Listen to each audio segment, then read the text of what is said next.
Well, we spoke about the woman who commits adultery, a woman who's initially forewarned. She goes and secludes herself with the man who she was forewarned not to exclude herself.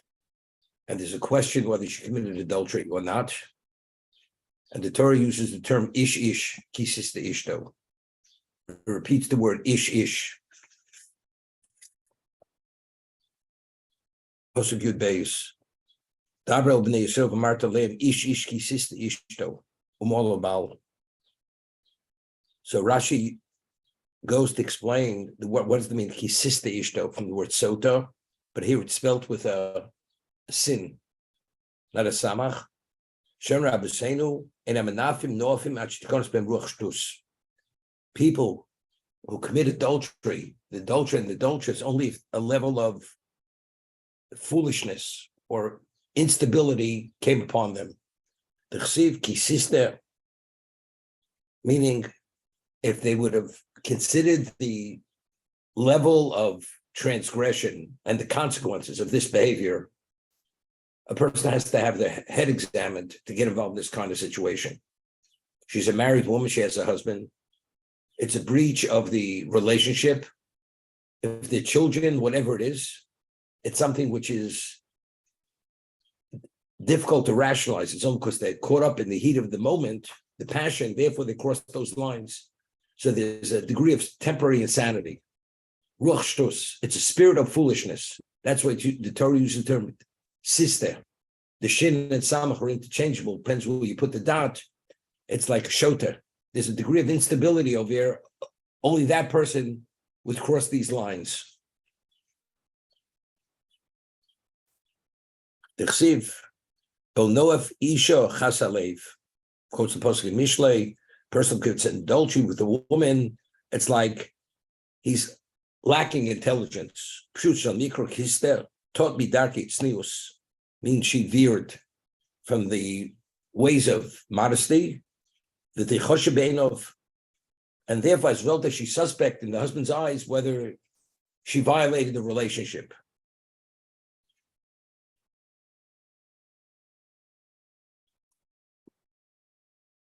But I pointed out yesterday, use ish. So what's the reiteration word ish? Because not only did she betray a husband, she betrayed Shemo Eles B'ish B'Chama Shel. Two, she betrayed two, her husband and the ish from above, which is God. And where do we find God is referred to? Hashem is referred to as ish. He's referred to ish B'Chama. So I pointed out yesterday, where is Hashem referred to as ish B'Chama? Ish B'Chama Hashem Shmo, this is by Kriyas Yamsuf. When he destroyed the Egyptians, he's referred to as Ish B'Chama. Ish B'Chama is as the Rambam writes, and as Rashi brings in Chumash by Kabbalah Torah, that when the Navi receives the communication, he could see God in many guises. Whatever guise he sees him, not that he has a form, but rather that's exactly, in that context, he's relating at that moment to the world. Whether it's Midas Harachmim, whether it's Midas Adin, the attribute of justice. Ish B'Cham means Hashem is in a position, he will not tolerate this moment, and he's coming as a man of war to destroy. And that's Yamsuf, at Kriyas Yamsuf, when the Egyptians were destroyed, as it says, there was only one person left, Paro, to go back to share the miracles of the sea with the people in Egypt. But it was Ish B'Chama. This is the most extreme level of din, that's Ish B'Chama. So in this our situation here, where the woman commits adultery, she betrayed Ish, in what context? This is something intolerable. Hashem will not tolerate it. It's Ish B'Chama. He's the man of war. Hashem is going to war on this one.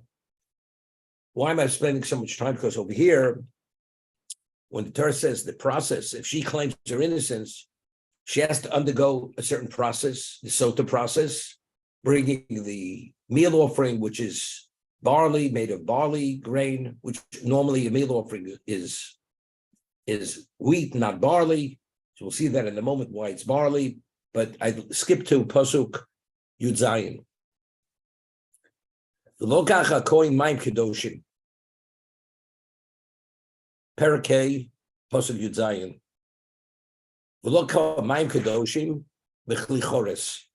He takes holy water in an earthenware vessel, and from the earth, which is on the floor of the Mishkan, and he puts it into the water. Now, what is the idea of Mayim Kedoshim, holy water, and putting the offer, the dust of the Mishkan, the floor of the Mishkan, into the water? And she's going to drink this. And the Kohen will take the rid of the Sotah, obliterate it into the water, and she's going to drink this. And he's going to jure her, she's taken an oath that she not committed adultery. And if, in fact, she did commit adultery, the consequence is so extreme, every vein will swell and burst, literally. She'll become dismembered as a result of what's going to happen. That's how violent the reaction is if, in fact, she's an adulteress. So here, there's an important Orach Chaim HaKodesh. If you take a look, Mayim Kedoshim in Rashi, Shekichu B'Kior, the water is taken out of the Kior. The Kior is the laver, which is a Kli Shores, which is a ministering vessel. And as a result of that, the water that's there is sanctified. It's consecrated water. Rashi says, what was the kior made of? If you remember, at the building of the Mishkan, the women, they brought the copper mirrors to Moshe, and they gave them mirrors for the Mishkan to make the laver. Moshe originally rejected it. He says, I should accept the paraphernalia of the Yetzer Hara, of the evil inclination, because a woman beautifies herself with this. So it's something made for seduction, for the woman to seduce a man. So Hashem says to Moshe, these mirrors are chavivin al kulam. To me, they're more precious than anything else. Why? Because as a result of this, as a result of these mirrors, there's a Klal Yisrael. Why is there a Klal Yisrael? Because when the Jews were working in this field in circumstances which are beyond human capacity, they despaired. They believed they're never leaving, and they had no interest to procreate. The women would go out with the mirrors, and they would go to their husbands in the field, and they would take the mirror, and they and the husbands would look in the mirror, and she would seduce her husband, and he would actually cohabit with her in the field. And as a result of this, that's where there were children. So the reason why the tzvos, therefore they're referred to as maros hatzovos, the mirrors which were about the legions of Jews, was only due to these mirrors were the Jews, were the numbers which were necessary to leave Egypt. Therefore, Hashem says these mirrors are chavivin al kulam. They're the most precious. These mirrors. Therefore, the laver was made from these mirrors. So Rashi over here cites the Chazal. The kier, the laver was made from the mirrors, the copper mirrors, and she went and she abandoned their ways of modesty because they were only involved only with their husbands. They would go out into the fields and they would cohabit with their husbands under the tapuach, under the ester tree. So kilklo lacher, and she went and she behaved and was involved with another man. Therefore, the water that comes from this laver will verify whether she committed adultery or not. And if she did, it's just going to have this violent reaction. So here, this is very important. Orach Chaim HaKodesh. Why it's the water, the holy water, and why it's the dust or the dirt, the earth from the Mishkan. You combine them, and when she drinks it together with the rid of the salt, obliterated into this, she drinks it. If she's guilty, it will have this violent reaction. So if you have a Mikros Kados, the Orach Chaim HaKodesh writes this.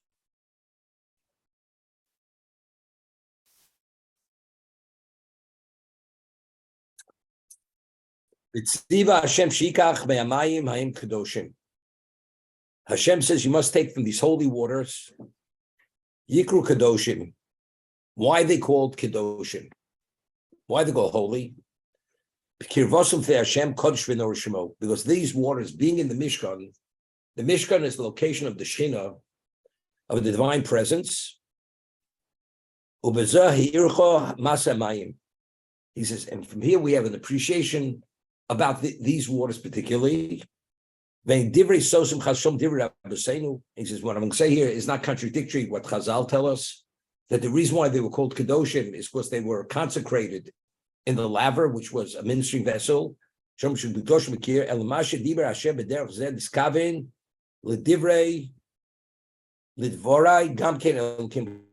to say are the words of Hashem, being the truth. Now, he's going to bring an interesting Chazal. We find at the beginning of creation, Hashem separated between the upper waters and the lower waters. And we find that the low waters, in Chazal, are referred to as Mei Bochim, the crying waters. Why they call Mei Bochim, from the word Bechia, crying? Because the low waters that they were separated from the upper stratospheres of existence, which have relevance to the Shekhinah, to God's presence, they were crying. Why? Because they came to Hashem with a claim that now they're no longer associated with God's presence. So they cried because they were being detached from the source of all existence, which is God's presence, the Kisei HaKavod, the heavenly throne of Hashem, the Shekhinah. So Hashem says, I'm going to make it up to you in one of two ways. Firstly, every korban that's brought has to have salt. There's a mitzvah, say a positive commandment, kol korboncha takrav melach. Every korban that's brought has to have salt on it. What is salt? Salt is from the ocean. In addition, the water in the Kiyar, the water in the Mishkan, will be used to ritualize the hands and feet of the Kohanim, because only a Kohen who has his feet ritualized is he qualified to officiate. Therefore, the water will be in the Mishkan, in the laver. Therefore, this was consolation to the water, because the Shekhinah is on the terrestrial level. Although the upper waters have relevance to the Shekhinah in the celestial level, but what was the original intent of creation? Where was the Shekhinah meant to be? If Adam would have eaten of the Eitz Hadas, was meant to be on the terrestrial. So therefore, the water in the Mishkan, and that's what we mentioned, the Gemara tells us in Megillah, that when the Mishkan took on that permanent state, it was God's joy was the equivalent of what the day of creation. Why? Because the original intent was, where was the Shekhinah meant to be? Among mankind, not with the Malachim. So since the Chet of Adam Arishon, the sin of Adam, where the Shekhinah, where the world was putrefied due to eating of the Eitz Hadas, which was Tov Ra, evil, the Shekhinah ascended. This is the first time the divine presence is coming back to the terrestrial level to be here together with mankind, with the human being, with Klal Yisrael. So therefore, the water in the Mishkan, in the Kiyar, that was the original intent of creation. This is the consolation. The water, Tachtonim, the water on the terrestrial level, will have direct relevance to the Shekhinah on the terrestrial level. That is the water in the Kiyar. He says that's the reason why it's called Mayim Kedoshim. It's holy water because it has that level of association to the Shekhinah on the terrestrial level. Gam tziva l'kachs min offer migdosh dafko. The Kohen takes from the offer, from the earth of the migdosh, on the floor of the Mishkan or the base of the migdosh, latzukorov l'kodosh, the Elyon Baruch Hu. Also, that's holy earth. The earth is holy earth because the location is a consecrated location. The tziva shlo yachba b'deker ela offer hamuchan l'fnei Hashem. The Gemara says in Sotah, he doesn't dig into the ground to take the earth out, but it's the surface soil, the surface dirt. Below hefsik binyon, there's nothing on top of it.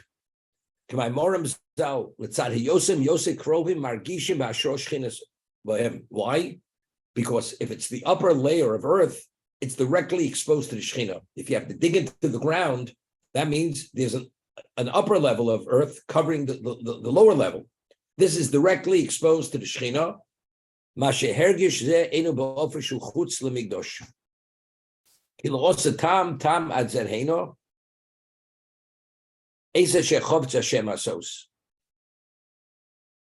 is the first time that this is the original intent of creation, as he's going to explain now. But first, you put the water from the kiyar, from the laver, into this earthenware vessel, and then you take the dirt from the floor of the Mishkan and put it on top of the water. Hatam keseder Hashem heim ba'olam. If you first put the earth in there, and then you put the water, it's not valid. The water has to be first, and then the earth. But if you mixed it, it's okay. It's valid.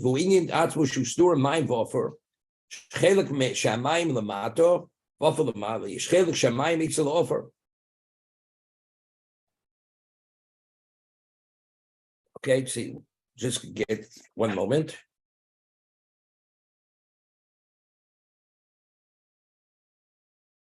V'tziva Hashem lichto parsha Sotah b'askaras shebo. The Kohen takes the writ of the Sotah with the name of Hashem in that parsha, umochim kol aksav b'mayim b'ofrahu, and you obliterate that writ with the name of Hashem into that water, which is mixed with this earth. To give it its ability to bring about what it's meant to bring about. Meaning, God forbid, if she committed adultery, it will have a violent reaction. She'll be destroyed, as the Torah describes what happens to her. And if not, it's the other. You take the meal offering, which, as I mentioned, is normally made of wheat grain. This is made of barley. Very interesting. We find that Cain and Hevel both brought korbanos. They brought sacrifices. Cain brought from the dregs of the earth, meaning from the inferior growth of the earth, and Hevel brought from the fattest of the sheep. It says Hashem did not pay attention, did not acknowledge the korban of Cain. And this was actually which precipitated this strife between the two of them, and Cain killed Hevel as a result of this. He says, why did you have this inferior grain? That was a consequence of the Ara in the Bria, the evil of the Eitzadas, who has chorus over Shegoram Bechi Lamayim Uklola Adama. Why was the earth cursed? Right? Hashem said to Adam,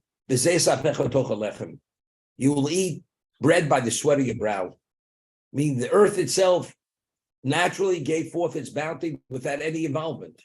But because of he violated eating of the Eitz Hadas, therefore the earth was cursed. By the sweat of your brow, you shall eat bread. Therefore, what this deficient korban represents the chet of Adam. Now, this is it. So what does the water represent? The water is the water which is exposed to the Shekhinah. The dirt is also exposed to the Shekhinah. The earth, which initially the Shekhinah ascended from this existence because this existence was putrefied. The Mishkan, the Shekhinah comes into the terrestrial location.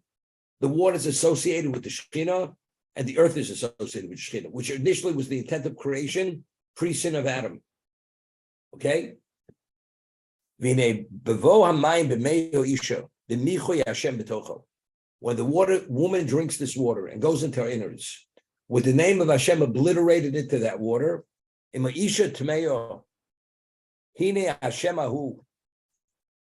woman, God forbid, if she committed adultery, Hine Hashemahu, the name of Hashem, which is within her in the water,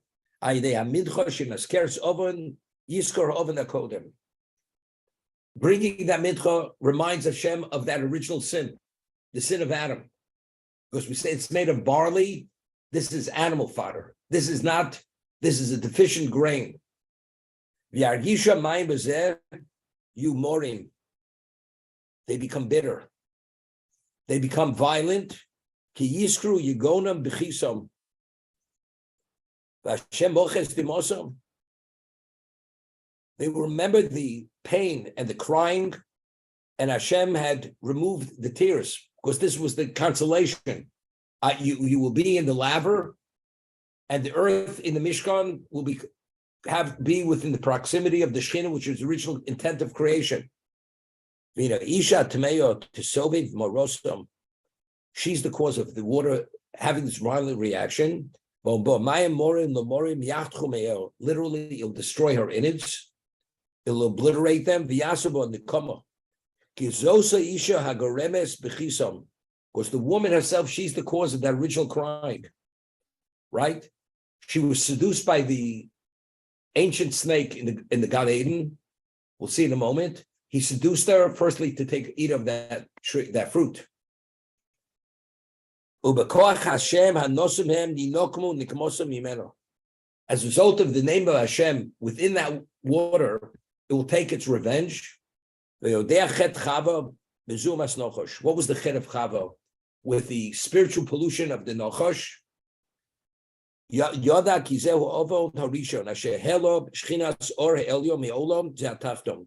Because of that sin, the Shekhinah, the divine presence, ascended from this existence. We have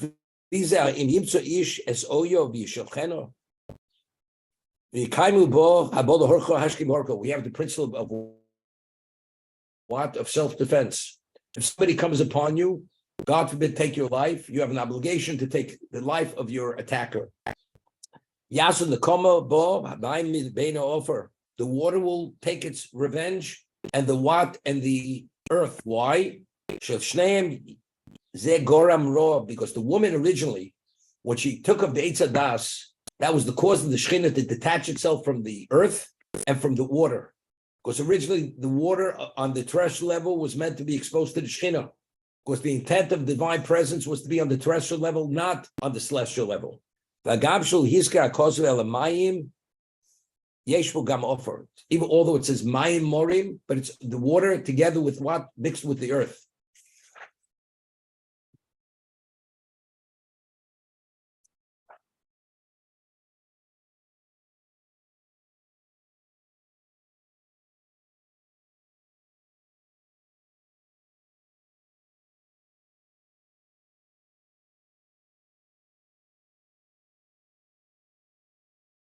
The Gemara says that the Nochosh, not only did he seduce her, the snake, when he gave it of Eitz Hadas, it says, he came on Chava, Vital Bazuma. Actually, he penetrated her sexually, the snake. So two things happened there. There was an issue of the equivalent of adultery, the snake, because he had seen Adam and Chava cohabiting, and he wanted her. So he gave her the fruit, and then he cohabited with her. So two things happened. That she was seduced by him, and she agreed to eat of the fruit, and there she was subject, she was vulnerable to that. Now, as a result of that, what was the consequence? The consequence was the Shekhinah detached itself from the earth and from the water. This is the first time the Mishkan, where the Shekhinah now has relevance to the water, that was part of the consolation, that the water will have a relevance to the Shekhinah, and the earth will have relevance to the Shekhinah. Because of this woman's behavior, she's repeating the original issue, what caused the Shekhinah to detach itself. Therefore, the water and the earth, having the name of Hashem within it, has this violent reaction. This is what destroys the woman. Okay? Now, I've mentioned, it says ish, ish. The reiteration of the word ish. One ish is referring to Hashem. She betrayed two entities, her husband, and she betrayed Ish Hashem Ish Mulchama, which is identified as the man of war by Kriyas Yamsuf. When Hashem presents himself to the Navi in the guise of Ish Mulchama, man of war, that means God is an intolerable state. He will not tolerate this behavior. And as a result of that, there's the violent reaction. That's why he destroyed Mitzrayim at the time. That was Kriyas Yamsuf. The same Ish. In this moment, God is acting as Ish Mulchama. Therefore, the name of Hashem being obliterated in the water, this causes this reaction, because this is Ish Mulchama. Hashem will not tolerate this. We find by Bilam as much as he tried to curse the Jews, Hashem did not allow him. However, he went to Balak, he says, one thing the Jewish God will not tolerate. The God of the Jews is Soni Zima. He will not tolerate Zima, licentiousness. So if the Moabite women will seduce the Jews and the Jews fall victim to that, there will be a plague. He will annihilate all the Jews. And if not for Pinchas' intervention of zealotry at the time, Hashem says openly, only because what Pinchas had done when I would have obliterated them through my vengeance, I wouldn't have tolerated it. This area Hashem will not tolerate, because since this was part of the putrefaction of existence, which it did not allow the intent of creation to come about. The Shekhinah should be on the terrestrial level. God will not tolerate. This is Midas Adin. This activates the most extreme level of the attribute of justice. And therefore there was a Magefa. There was a plague at the time. And all because of the story of Pinchas and Aaron bringing the Torahs, that quelched the plague. That's why it stopped, for that reason. I'd mentioned the Yalkut. The Gemara says in Shabbos that before Hashem had given the Torah to us, he offered it to the nations of the world. Each one turned it down for his own reason. However, the Yalkut in last week's Parsha explains it differently. Not as the Gemara. Medrash says it differently, that when Hashem offered the Torah to us and gave it to us, he did not offer it to the nations of the world. They came with a complaint. And they said, why are you offering to the Jews? Why don't you offer it to us? So Hashem says to them, let me ask you a question. What is the quality of your pedigree? These my children, they have a pure pedigree. They're able to bring the documents of pedigree. There was no adultery. There was no incest.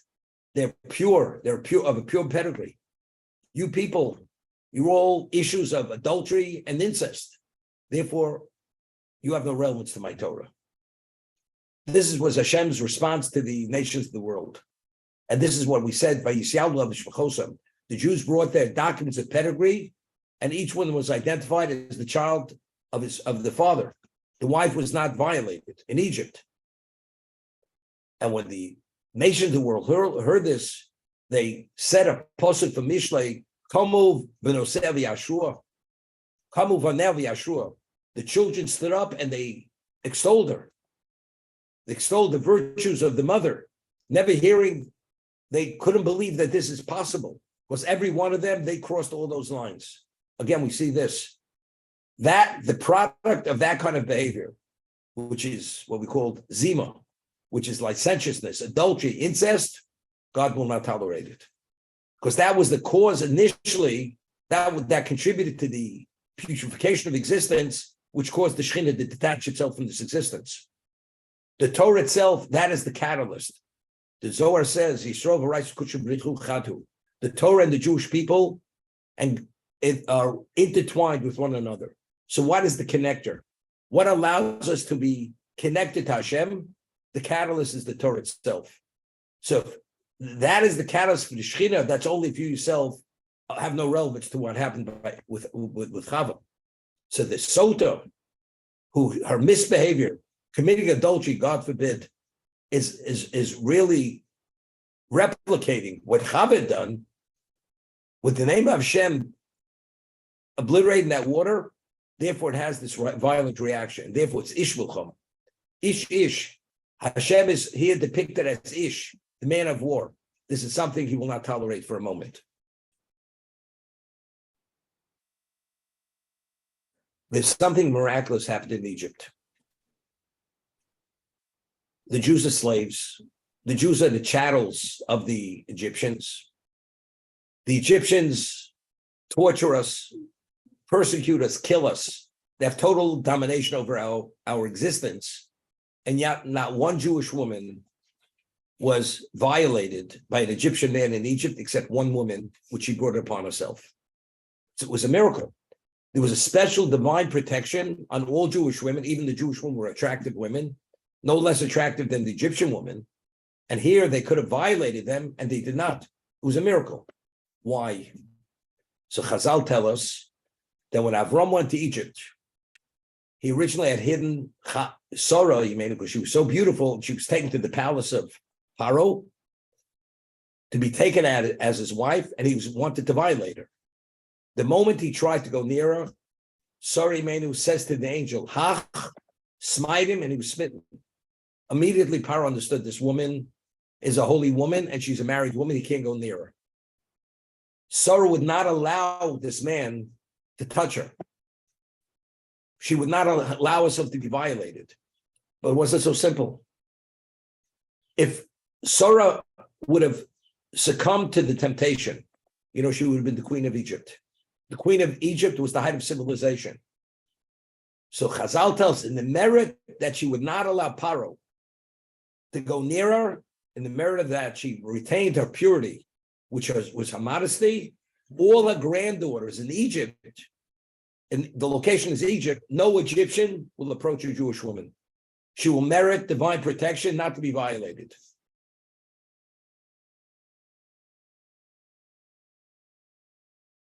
As a result of that, the Jews, their pedigree is pure. So we speak about the Maris HaTzovos. The men didn't want to procreate with their women because they despaired they're never leaving Egypt. These copper mirrors, they went out to the fields and they seduced their husbands to procreate. They're called Maris HaTzovos. Hashem says to Moshe, I owe it to the Jewish women. The Jews couldn't have left Egypt unless they were males, 600,000 males above the age of 20. If the wives wouldn't have seduced the husband with these mirrors, you understand, we would have never left Egypt. If we would have never left Egypt, there would have never been a Kabbalah Torah. The Jewish people would have never assumed the status of Adam, to be reinstated as what Adam was meant to be, that I should have a relationship with the people on this earth. So the whole concept, this whole idea of the modesty of the Jewish woman, and she allowed, and through that mirror, so Hashem says, the only reason why my name has any relevance to its existence is because of the women. Because if not for them, there would have never been a Sinai. If that's the case, to prove her innocence to her husband, that she did not commit adultery, I will allow my name to be obliterated. Because only due to her does my name have relevance to this existence. Because only due to her was there a Kabbalah Torah, because therefore it's referred to as Maris HaTzovos. It's the mirrors of the legions, because they're only legions of Jews because of these mirrors. So that's B'schus Noshim Tzidkonios. In the merit of the righteous women, did we leave Egypt? Because they did not despair. They said, we're leaving Egypt, but you have to have children. So the mirrors facilitated the ability, because through that, they seduced the husbands, that they should procreate with them in the fields. And as a result of that, we had 600,000 males above the age of 20. Rabbi, fantastic. Just real quick,